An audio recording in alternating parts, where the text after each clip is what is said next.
Welcome to news cap.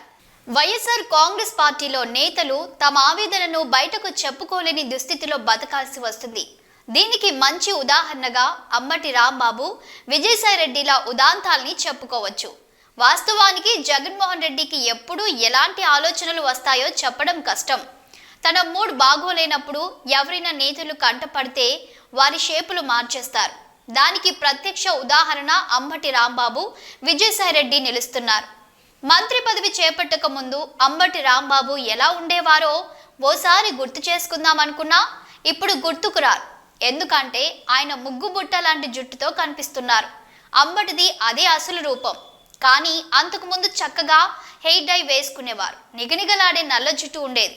అందరూ hair dye వాడుతుంటే అంబటి ఒక్కడే ఎందుకు త్యాగం చేశాడు అనే డౌట్ రావడం సహజం.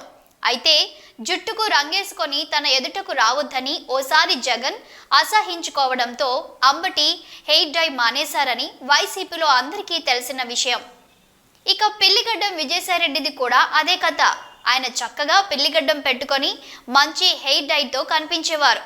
టాప్ ఎగ్జిక్యూటివ్ లా ఉండే ఆయనను జగన్ రెడ్డి అందరి ముందు ఎగతాళి చేశారు.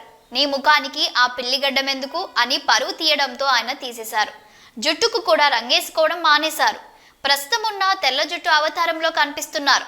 తమ ఎదుటివారు హెయిర్ డై వేసుకుంటే, ఫ్రెంచ్ గడ్డం ఉంటే జగన్కేంటి ఇబ్బంది? దీనికి సమాధానం కావాలంటే జీవిత రాజశేఖర్ ఓసారి చెప్పిన విషయాన్ని గుర్తు చేసుకోవాలి. రాజశేఖర్ బాగా రెడీ అయి తన సభలకు వస్తుంటే అందరూ తనను చూడటం లేదని చిన్నబుచ్చుకున్న జగన్ ఇక రానవసరం లేదని చెప్పారట. జీవిత ఒక్కరే వస్తే చాలన్నారట. దీంతో వాళ్ళిద్దరూ జగన్ మీటింగ్స్ వెళ్ళటం మానేయటమే కాకుండా వైసీపీకి కూడా గుడ్ బై చెప్పేశారు. తాజాగా విజయసాయిరెడ్డి కూడా గుడ్ బై చెప్పడంతో జగన్ వైఖరిపై ఆసక్తికర చర్చ జరుగుతోంది.